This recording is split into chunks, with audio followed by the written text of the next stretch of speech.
안녕하세요. 오늘 함께 살펴볼 자료는 구글의 새로운 AI 모델 볼트젬마에 대한 연구 논문입니다. 요즘 AI한테 뭐 물어보면서도 이 대화 내용 다 어디로 가는 거 아닐까 하는 생각 다들 한 번쯤 해보셨을 거예요. 네, 바로 그 지점이 요즘 AI 기술의 가장 큰 딜레마 중 하나죠. 특히 거대 언어 모델, 그러니까 LLM은요, 방대한 데이터를 학습하면서 특정인의 이름이나 주소 같은 걸 막 통째로 외워버릴 수가 있거든요. 외운다고요? 네. 그러고는 나중에 전혀 상관없는 사람한테 그 정보를 툭 뱉어낼 수도 있는 거고요. 와, 생각만 해도 좀 아찔하네요. 그래서 오늘 볼 이 볼트젬마라는 모델이 바로 그 문제에 대한 해법을 다루는 거군요. 맞습니다. 핵심은 차분 프라이버시라는 기술을 언제 그리고 어떻게 적용했느냐에 있습니다. 차분 프라이버시요. 네, 이건 데이터 집합에 특정 개인 정보가 있든 없든 모델의 결과물에 거의 차이가 없게 만드는 일종의 수학적인 약속이에요. 아, 그러니까 모델이 데이터 전체의 큰 흐름, 어떤 패턴은 배우되 개별 정보 하나하나의 세세한 내용은 기억 못하게 만드는 거군요. 일종의 기억력 감퇴 장치 같은 건가요? 그거 아주 좋은 비유네요. 기억력 감퇴 장치. 그리고 그 장치가 얼마나 민감하게 작동할지를 수학적으로 정밀하게 조절할 수 있다는 게 핵심입니다. 근데 이 기술을 적용하는 게 이번이 처음은 아니지 않나요? 맞습니다. 하지만 이 논문이 지적하는 건 바로 시점의 문제예요. 보통은 이미 학습을 다 마친 모델을 특정 목적에 맞게 미세 조정할 때만 이런 프라이버시 기술을 적용하거든요. 잠깐만요. 그건 좀 이상한데요? 이미 온갖 정보를 다 외워버린 모델을 데려다가 자, 이제부터 이건 기억하지 마. 이렇게 가르치는 거잖아요. 정확합니다. 이건 뭐 도둑이 다녀간 집에 뒤늦게 자물쇠다는 거 아닌가요? 바로 그겁니다. 그래서 볼트젬마는 접근법을 완전히 바꾼 거죠. 아예 모델을 처음 만드는 사전 훈련 단계, 그러니까 기초 공사부터 이 차분 프라이버시 기술을 적용한 겁니다. 아, 원천적으로 차단하겠다. 네, 정보 유출 가능성 자체를요. 듣고 보니 거의 완벽한 해결책 같은데요. 처음부터 개인정보를 보호하게 만들었으니까요. 근데 세상에 공짜는 없겠죠? 이렇게 강력하게 보호하면 분명 대가가 따를 것 같은데요? 네, 바로 그 지점이 이 논문의 가장 흥미로운 부분입니다. 프라이버시를 지키기 위해 치러야 할 대가, 바로 성능이죠. 성능이요. 네, 논문을 보면 이 볼트젬마 모델 성능이 약 5년 전 모델인 GPT-2와 비슷한 수준으로 나왔습니다. 5년 전 모델 수준이요. GPT-2면 솔직히 요즘 기준으로는 거의 장난감 수준으로 느껴질 수도 있는데 프라이버시가 중요하긴 하지만 그 정도 성능 저하를 감수할 사람이 있을까요? 아주 날카로운 지적이세요. 현재로서는 분명 큰 손실이죠. 하지만 이 연구의 진짜 의의는 현재 성능이 아니라 미래를 위한 청사진을 제시했다는 데 있습니다. 청사진이요? 네, 프라이버시를 지키면서도 성능을 어떻게 체계적으로 향상시킬 수 있는지에 대한 로드맵, 그러니까 스케일링 법칙을 처음으로 보여준 거예요. 알겠습니다. 그럼 그 비싼 대가를 치른 만큼 개인정보 보호 효과는 확실했나요? 예를 들어 모델이 훈련 데이터를 얼마나 그대로 뱉어내는지 그런 암기율 테스트 결과 같은 거요? 결과는 아주 극적입니다. 다른 젬마 모델들은 정도의 차이는 있지만 훈련 데이터를 일부 암기해서 생성하는 현상이 발견됐어요. 그런데 볼트젬마 모델에서는 단 한 건의 암기도 발견되지 않았습니다. 제로요. 단 한 건도 없었다고요? 네, 제로였습니다. 와, 그건 정말 대단하네요. 수학적인 보장이 실제 결과로 완벽하게 이어진 거군요. 그렇습니다. 볼트젬마는 AI 기술과 강력한 프라이버시 보호가 별개가 아니라 처음부터 함께 설계될 수 있다는 걸 보여준 아주 중요한 첫걸음이죠. 아직 성능 격차라는 큰 산이 남아있긴 하지만요. 그렇군요. 결국 이 논문은 우리에게 직접 묻고 있는 셈이네요. 당신의 데이터를 완벽하게 지켜주는 대신 5년 전 수준의 AI 비서를 쓰시겠습니까? 아니면 최고의 성능을 위해 약간의 정보 유출 위험을 감수하시겠습니까? 이 충분히 좋은 성능과 근본적으로 안전한 데이터 보호 사이의 균형점을 찾는 것, 이게 앞으로 모든 AI 개발의 핵심 과제가 될 것 같습니다. 혹시 회의나 강의 중에요.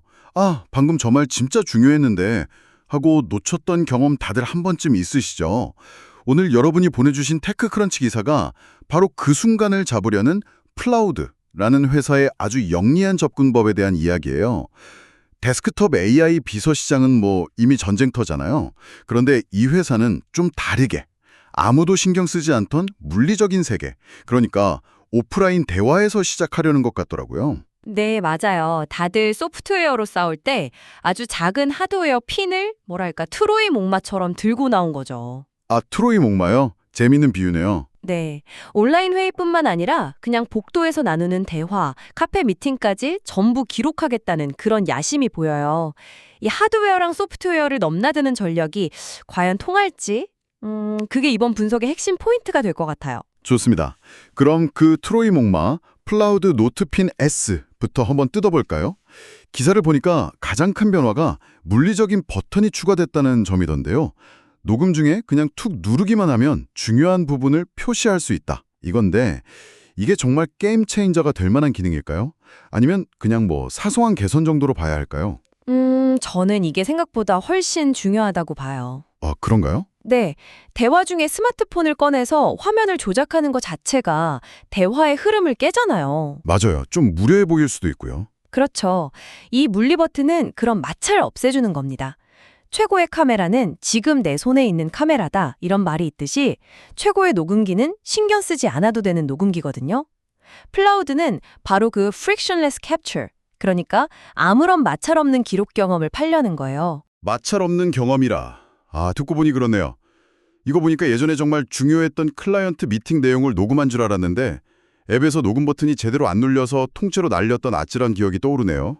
어휴. 이런 물리 버튼이 있었다면 그런 실수는 안 했을 텐데요. 바로 그런 순간들을 노린 거죠. 그리고 기사에 나온 클립이나 목걸이, 자석핀 같은 다양한 착용 방식을 제공하는 것도 다 같은 맥락이에요. 아, 어떻게든 몸에 지니고 다니게 만들려는 거군요. 네, 어떤 상황에서든 몸에 지니고 있다가 필요할 때 즉시, 그리고 어쩌면 아무도 모르게 기록할 수 있도록요. 그런데 잠깐만요. 좀 의아한 점이 있어요. 가격이 179달러나 하는 신제품인데 저장 공간 64기가나 배터리 20시간 같은 핵심 사양은 이전 모델과 똑같다고 하네요. 기술적으로는 발전이 없는 건가요? 그게 바로 플로우드의 베팅인 거예요. 배팅이요? 네, 더 많은 저장 공간, 더 긴 배터리 같은 그런 스펙 경쟁에서 벗어나서 오직 사용자 경험 하나에만 집중하겠다는 선언이죠. 사실 64기가면 수백 시간 녹음이 가능하니까 대부분의 사용자에겐 충분하거든요. 성능 과잉 대신에 잃어버리지 않게 나의 찾기 기능을 넣어주는 식의 아주 실용적인 개선에 집중한 거죠. 알겠습니다. 하드웨어는 철저히 편의성에 집중했다. 이 말씀이시군요. 근데 이 핀이 전부가 아니더라고요. 기사를 더 보니까 온라인 회의를 위한 데스크톱 앱도 함께 내놨어요. 이건 패텀이나 파이어플라이즈 같은 기존의 AI 회의 비서 서비스랑 그냥 정면으로 붙겠다는 거잖아요. 네, 오프라인과 온라인을 모두 잡겠다는 아주 야심찬 전략이죠. 하지만 이게 양날의 검이 될 수도 있어요. 어떤 점에서요? 두 개의 전선에서 동시에 싸우는 게 생각보다 어려울 수 있거든요. 과연 데스크톱 시장의 강자들하고 제대로 경쟁할 수 있을지는 좀 지켜봐야 할 문제예요. 다만 기사에서 언급된 그 멀티모달 입력 기능은 좀 흥미로워요. 멀티모달 입력이요? 네, 음성 기록뿐만 아니라 이미지나 타이핑한 노트도 같이 정리해준다는 건데요. 단순한 받아쓰기를 넘어서 진짜 회의록을 만들어준다는 점에서 차별점이 될 수는 있겠네요. 자, 그럼 정리를 좀 해보죠. 이동 중에는 이 작은 핀으로 실제 대화를 매끄럽게 기록하고 책상 앞에서는 강력한 데스크톱 앱으로 온라인 회의를 캡처한다. 결국 플라우드는 여러분의 모든 대화 순간을 끊김없이 기록하는 하나의 생태계를 만들려는 거군요. 맞습니다. 하드웨어로 시작해서 소프트웨어로 완성하는 그런 그림이죠. AI를 우리 삶에 더 자연스럽고 또 눈에 띄지 않게 녹여내는 하나의 방식으로 볼 수 있습니다. 정말 흥미롭네요. 마지막으로 여러분께 한번 생각해 볼 만한 질문을 하나 던져보고 싶어요. 네, 어떤 질문이죠? 이처럼 눈에 잘 띄지 않는 AI 기록 도구가 보편화된다면 우리의 대화 방식은 어떻게 변하게 될까요? 모든 말이 완벽하게 기록되고 분석될 수 있다는 걸 알게 됐을 때 우리는 더 신중해질까요? 아니면 기억해야 한다는 그 부담에서 벗어나서 오히려 더 자유롭게 소통하게 될까요? 한 번쯤 고민해 볼 문제입니다. 안녕하세요. 오늘 같이 살펴볼 기사가 하나 있는데요. 이게 제목부터가 아주 흥미롭습니다. 보이스 AI 스타트업 섭틀, 소음 차단 모드를 탑재한 이어버드 출시. 또 새로운 이어버드인가 싶으실 텐데 이게 왜 음성 AI 분야에서 중요한지 그 핵심만 빠르게 한번 짚어보죠. 네, 맞습니다. 단순히 새로운 기기가 나왔다 이런 걸 넘어서요.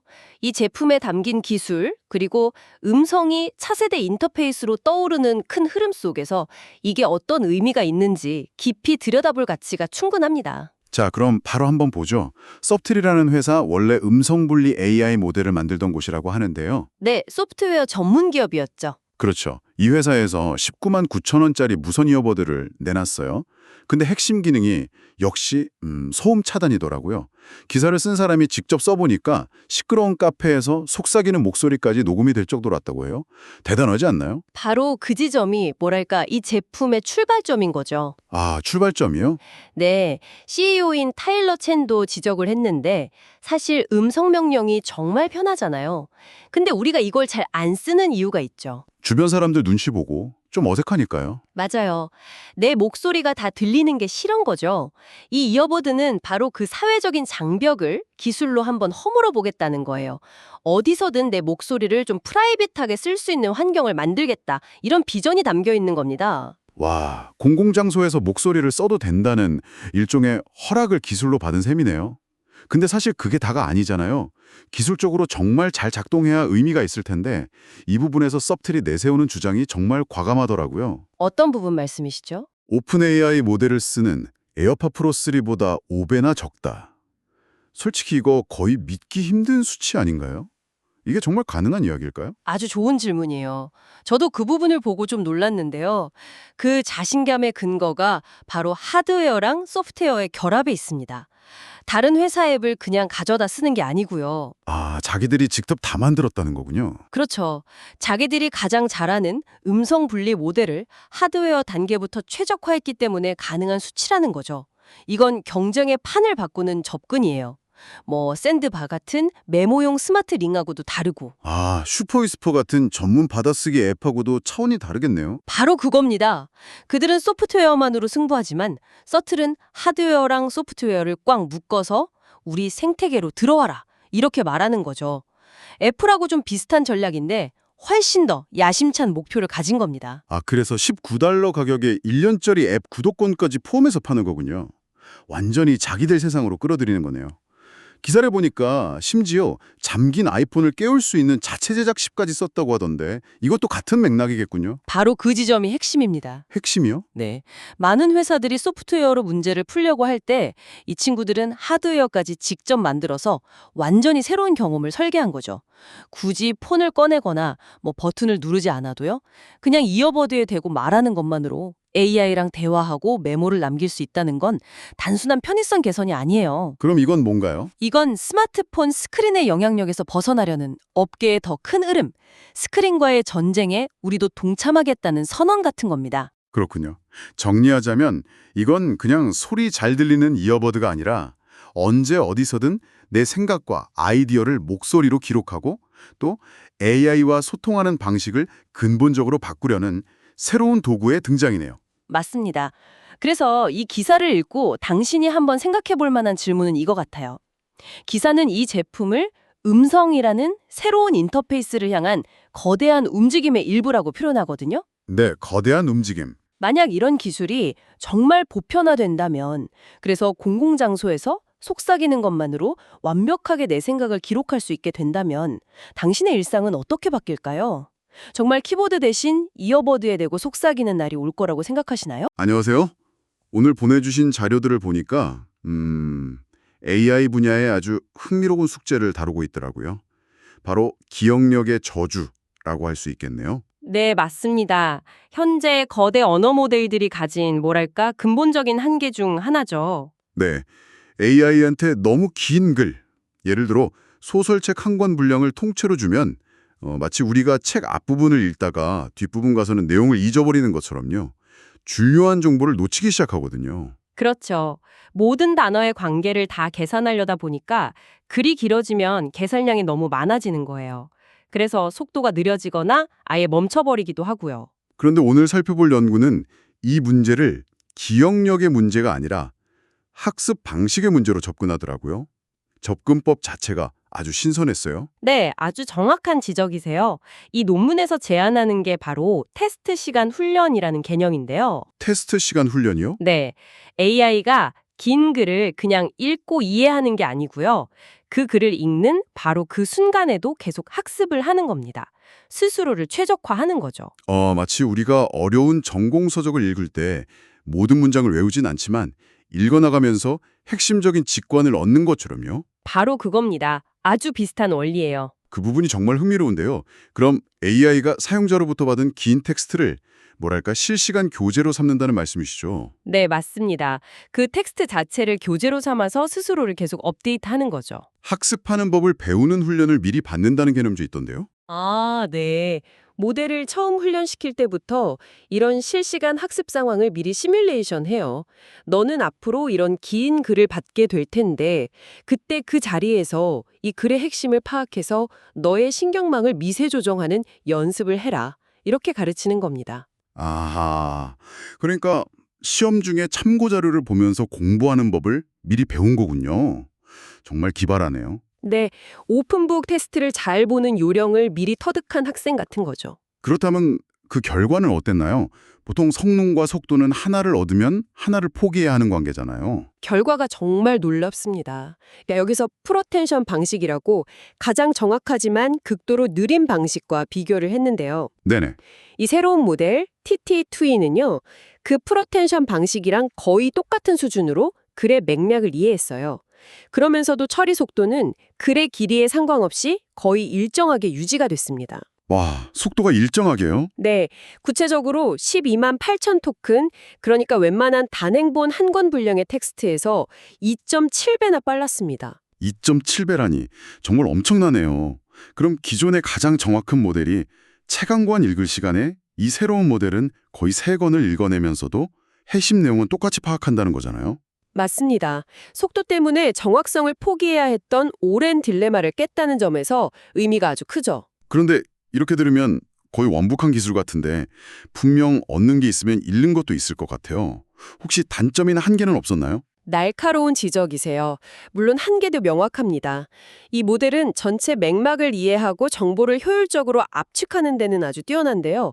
그 건초 더미에서 바늘 찾기 같은 임무에는 좀 약한 모습을 보였어요. 하지만 342페이지 세 번째 문단에 나오는 주인공 고양이 이름이 뭐였지? 같은 질문에는 약할 수 있다는 거군요. 정확합니다. 바로 그거예요. 법률 문서나 의료 기록처럼 아주 사소한 디테일 하나가 중요한 텍스트를 맡기기엔 아직 좀 위험할 수도 있겠고요. 그렇죠. 완벽한 사진 같은 기억력 대신에 인간과 더 비슷한 직관적이고 압축적인 이해를 선택한 결과라고 볼 수 있습니다. 모든 걸 기억하는 대신 중요한 걸 이해하는 방향으로 진화한 거네요. 네, 맞습니다. 오늘 이야기를 정리해보면 결국 AI의 정보 처리 문제를 어떻게 더 큰 창고를 지을까 하는 뭐랄까 건축의 문제가 아니라요. 어떻게 더 효율적으로 배울까 하는 학습의 문제로 다시 정의했다는 게 핵심이네요. 맞습니다. 막대한 비용이 드는 완벽한 암기를 고집하는 대신에 효율적인 지식 압축이라는 새로운 길을 보여준 거죠. 마지막으로 청취자분들께 생각해 볼 만한 질문을 하나 던져드리고 싶어요. 이 연구는 모델이 주어진 텍스트로 스스로를 훈련한다고 했잖아요. 네. 여기서 한 걸음 더 나가서 만약 모델이 자신이 생성한 글을 다시 읽고 검토하면서 스스로를 훈련시킨다면 어떨까요? 마치 우리가 글을 쓰고 고치면서 생각을 다듬는 것처럼요. AI가 스스로 더 나은 학습 데이터를 만들어내면서 계속해서 발전하는 그런 미래도 상상해 볼 수 있지 않을까요? 한번 고민해 보시면 재미있을 겁니다.